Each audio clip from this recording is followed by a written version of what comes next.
Like I say, this isn't totally home movies and this isn't totally professional, so it's that homespun hybrid. Our best effort. It's our best effort. That's right. That's right. So, Phil, are we going? We are going. We are going.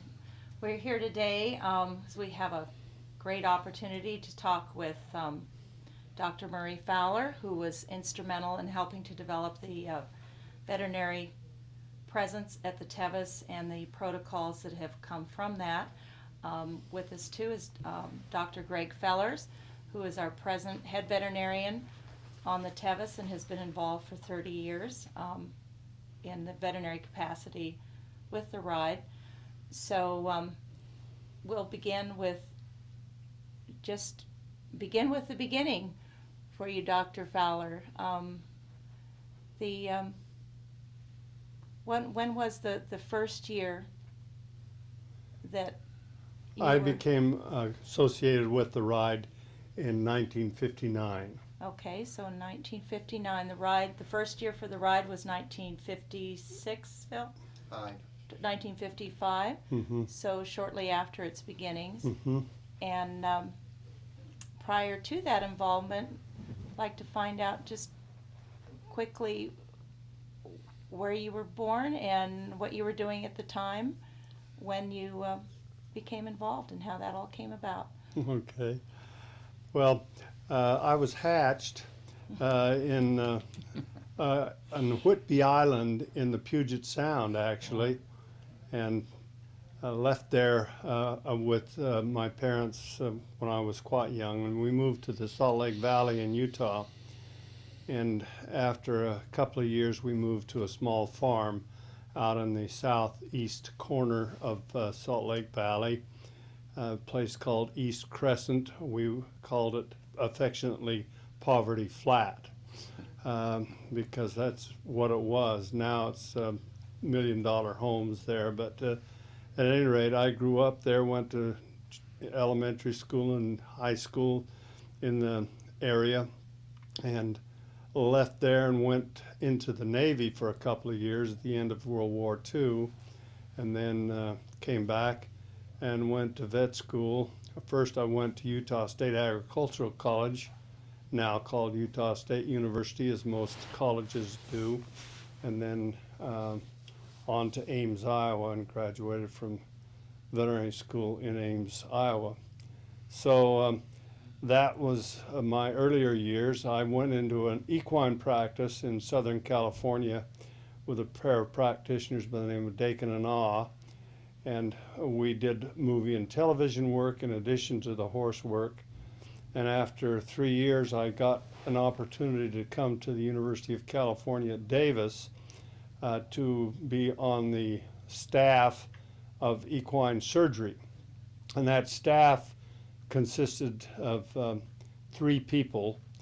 Now there are about 15 or 20 people in that same area, but it gave me an opportunity to be associated with horses from a veterinary standpoint.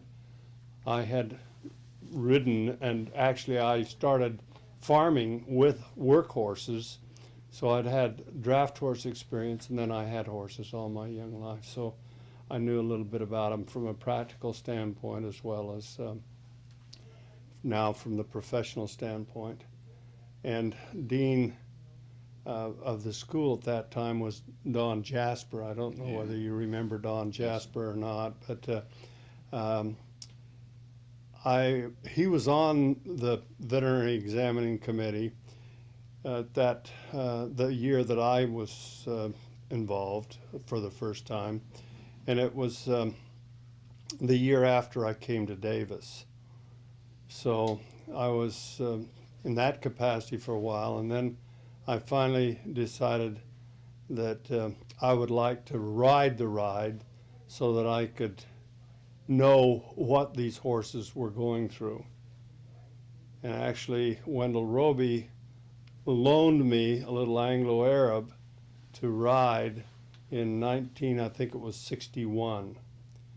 And this little Arab, by the time I had trained her down and me down, she weighed about 650 pounds. And she was carrying a full saddle, not like the cut downs that they do nowadays, plus me. So she was carrying a third of her weight. And she finished the ride in great shape. I wasn't in such great shape, but the main reason that there was a challenge was because she had a terrible trot.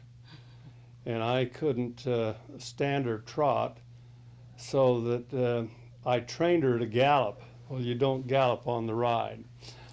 So I spent a lot of time. I'd even gallop straight through to Winters, which is 15 miles away to the west, and back again. And she could just do that just handily. And the sorest part of me when I finished the ride was my arms trying to hold her in, because she was such a gung-ho individual. So that's where it kind of began for me. So the person either that gets credit or blame for getting you involved was Dr. Jasper, that he was. No, it was Wendell Roby. Okay. Yeah, Wendell. At the time, Bob Bushnell, his nephew, was on the faculty. He retired from the faculty a few years ago. And Bob invited me to come on and got me acquainted with Wendell. And so it was Wendell Roby. There were several of us, and Dean Jasper had been apparently on the ride before that, and so he was part of the team for the vet crew. So he was. He hadn't ridden it. He'd never ridden it. Asked for his help in terms of just caring for the animals. Okay, and do you recall how Wendell envisioned the role of the veterinarians? Well, right from the outset, with my experience, he wanted to make sure that none of the animals were abused. He was a tough competitor, tough rider, but he also had compassion for the horses. And he just didn't want to allow any horse to be driven past their capacity to do it. When I went on subsequent rides with him up in Nevada and other places, and he was a hard man to keep up with because he was on the go all the time.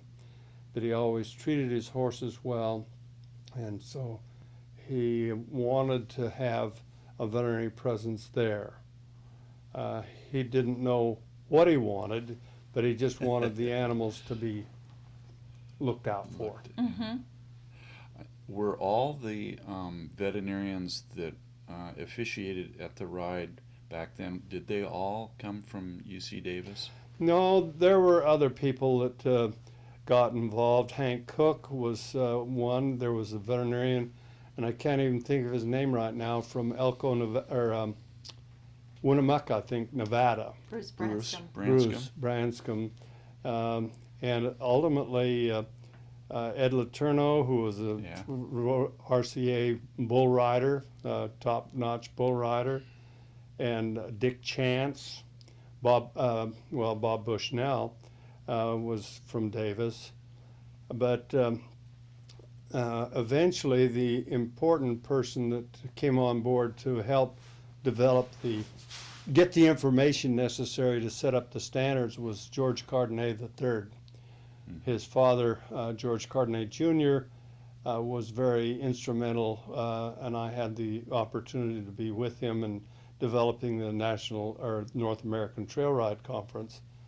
And so George was a student the first year, but he then came onto the faculty as a physiologist, and he collected data, and that's what Dean Jasper really wanted to do too, is to get some information about sporting horses. There weren't any textbooks on sporting horses at that time, was there?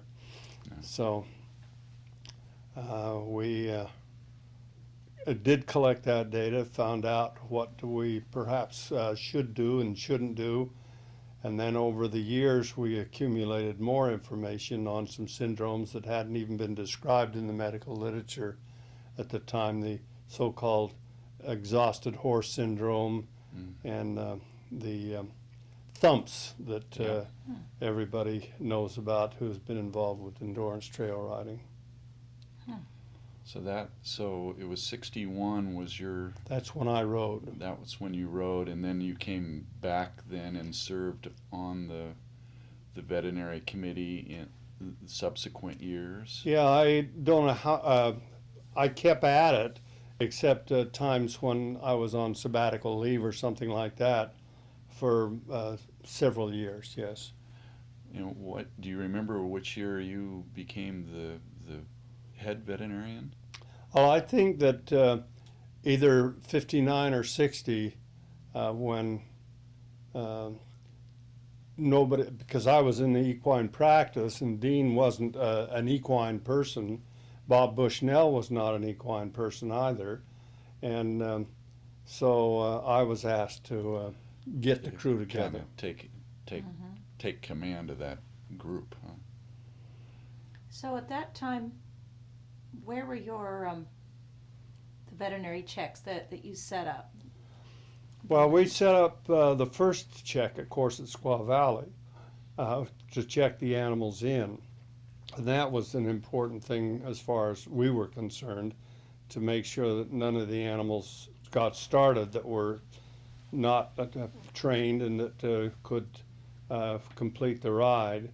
And then we set up a program at Robinson Flat, and then Michigan Bluff, and Forest Hill, and then we did some other checks before they climbed out of the American River Valley going up into Auburn. Mm-hmm. Yeah. Uh-huh.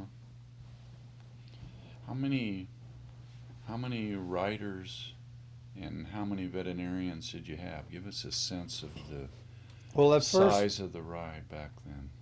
the first time that I was associated with it, there were about 6 or 8 of us. Not too long after that, we got up to 15, and I understand that's what you've got now. But it was necessary to leapfrog people pretty consistently. Now, with more people, it's a little bit easier to do that. Still, it necessitates leapfrogging. And in terms of the numbers of animals that rode, I don't recall specifically how many horses were on the ride, but I would say probably at least 50. Mm-hmm. And then it very quickly got up to about 100. Mm-hmm. So the ride gained notoriety and word got out to folks. Were you already by then attracting riders from just beyond the local area, from all over the West? Not the first couple of years. The real impetus to me for the advertisement and the popularity of the ride started when Will Tevis came on and gave the Hagen Cup Challenge Trophy, and I got pictures of the 1959 ride that I attended first with Will Tevis, and so far as I remember, that was the first year that he was involved with it.